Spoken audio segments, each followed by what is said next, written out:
Hello friends, we are going to start the next topics of our chapter number 5, lines and angles. Okay. Now we are going to start here the first properties of angles. कि angles की कुछ properties के बारे में study करेंगे. So first property is there sum of the angles on one side of the straight line. कि मान लो आपको स्ट्रेट लाइन ड्रॉ करते हो, यहाँ पे आपको स्ट्रेट लाइन आपको ए बी दी हुई है. ओके. तो इसके एक साइड के जितने भी एंगल्स हैं उनका एडिशन 180 होता है. Sum of the all the angles of one side of the straight line is always 180 degree. अब ऐसा क्यों होता है कि वो सेमी सर्कल बनाते हैं कि सभी एंगल्स अगर आपस में जुड़ जाए तो they will form their semi circle. So you can see that angle, sum of the angle 1, angle 2 and angle 3 is 180 degree. They will form their semicircle. So you can see that sum of the angles of one side of the straight line will be 180 degree. Okay. Next here about sum of the angles around a point. कि मान लो कोई point है, आपने lines खींची है, draw करिए A B, उसके ऊपर पॉइंट ओ लिया आपने, तो उसके दोनों साइड में आप देखो तो 4 एंगल्स बन रहे हैं, 4 to 5 angles, angle 1, angle 2, angle 3. So 3 angles are बन रहे हैं यहाँ पे. The sum of the all the angles around a point is always 360. अगर सभी एंगल्स को ऐड कर दिया जाए they will form their one kind of the circle and this circle has a full circle has a 360 degree. सभी angles को add करने में क्या मिलेगा आपको? 360 डिग्री एंगल मिलेगा. Okay. So that is the sum of the angles around a point. एक point आपका ओ है, उसके चारों ओर जितने भी एंगल्स हैं सभी एंगल्स को ऐड करने पर 360 मिलता है. Okay. Now third type of the angle is adjacent angle. Okay. What is the adjacent angle? It is the pair of two angles which are placed next to each other. Real में adjacent angle क्या होते हैं? दो angles का pair होता है, जोड़ी होता है, इसमें एक एंगल दूसरे के तुरंत बाद आता है. अब इनकी खासियत क्या होती है? So adjacent angle have a common vertex. इनका एक कॉमन वर्टेक्स में कॉमन स्टार्टिंग पॉइंट होता है, कॉमन आर्म होती है, इनकी एक कॉमन आर्म होती है, and non common arms could be on either side of the common arm. और जो नॉन कॉमन आर्म होती है वो कॉमन आर्म के दोनों साइड्स होती हैं.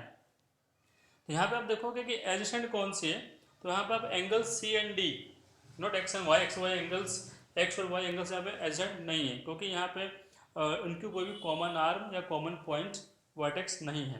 ओके. पर अगर आप सी और डी को देखोगे, angle C and D both are adjacent angle, क्योंकि दोनों पास पास के एंगल एक के बाद तुरंत आते हैं, उनका एक कॉमन पॉइंट है और उनके कॉमन आर्म है. तो ये दोनों एंगल्स क्या कहलाएंगे? एडजेसेंट एंगल कहलाएंगे. ओके. उसके बाद फोर्थ टाइप आपका दिया हुआ है linear pair angle. Linear pair angle क्या होता है? So a pair of adjacent angle whose non common arms makes a single line. They are the opposite rays. A linear pair is also a pair of supplementary angles as their sum is 180 degree. Okay? अगर आप यहाँ देखो तो straight line के ऊपर आपको दो angles बने दिख रहे हैं 120 एंड 60. तो दोनों क्या है? पास पास के एंगल्स हैं और दोनों को ऐड करने पर 180 आता है. So they are adjacent angles and when we add them we get their 180. So they are the linear pair angles also. Adjacent as they have one common arm. अब एडजेसेंट एंगल्स क्यों है? क्योंकि उनका एक कॉमन आर्म है. और supplementary क्यों है? क्योंकि उनका वो एडिशन 180 है. ओके. उसके बाद fifth type vertically opposite angles. ठीक है. वर्टिकली अपोजिट एंगल्स क्या होते हैं? When two line intersect each other then they form their four angles. अगर मान लो दो लाइंस एक दूसरे को कट करते किसी एक पॉइंट के ऊपर, so they will form their four angles को फोर एंगल्स बनाएंगे. सो यहाँ पे आप देखेंगे कि P Q and S are the two lines which intersect at a one point. So यहाँ पे जो एंगल ए एंड बी बन रहा है दोनों एक दूसरे के अपोजिट एंगल्स हैं, तो इनको वर्टिकली अपोजिट एंगल कहा जाएगा. Same as angle N and angle M are the vertically opposite angle, the pair of vertically opposite angles. Okay. Now next है, let us we now discuss the angles formed when two lines intersect each other. मान लो दो lines एक दूसरे को cut करती है तो कौन कौन से एंगल बनते हैं? So angle formed between two intersecting lines. So vertically opposite angle जो हमने अभी डिस्कस किया सेम है वही चीज है. when two lines intersect each other the four angles formed and opposite angles will be called their vertically opposite angles. Now angles formed by the transversal line. कि transversal lines के through angles कैसे बनते हैं. सो when a transversal line intersect two lines then 8 angles are formed as shown in figure. कि मान लो दो lines हो और उनको कोई एक कॉमन लाइन के जरिए इंटरसेक्ट कर रही हो दो अलग अलग पॉइंट्स पे, जैसे आपको यहाँ पे दिख रहा होगा फिगर में कि वन लाइन है इट इंटरसेक्टिंग टू लाइंस. जब वो टू लाइंस को इंटरसेक्ट करती है तो it will form their 8 angles. वो 8 एंगल्स बनाती हैं. Angle 1 2 3 4 5 6 7 8. So now there are several special pair of angles that are obtained from this diagram. तो इससे हमें क्या है कुछ एंगल्स के पेयर मिलते हैं. ओके, स्पेशल पेयर जिनको कहा जाता है.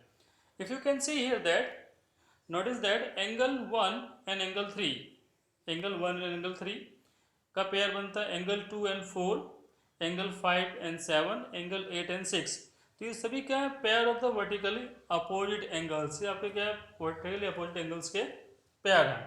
ओके, उसके बाद इंटीरियर एंड एक्सटीरियर एंगल्स. कि इंटीरियर एक्सटीरियर एंगल्स कौन से होते हैं. So interior angles are those angles that are present inside the region between the two lines. जो लाइंस के अंदर साइड में उनको इंटीरियर एंगल्स कहा जाता है. So angle 3, angle 2, angle 8 and angle 5 they are the interior angles.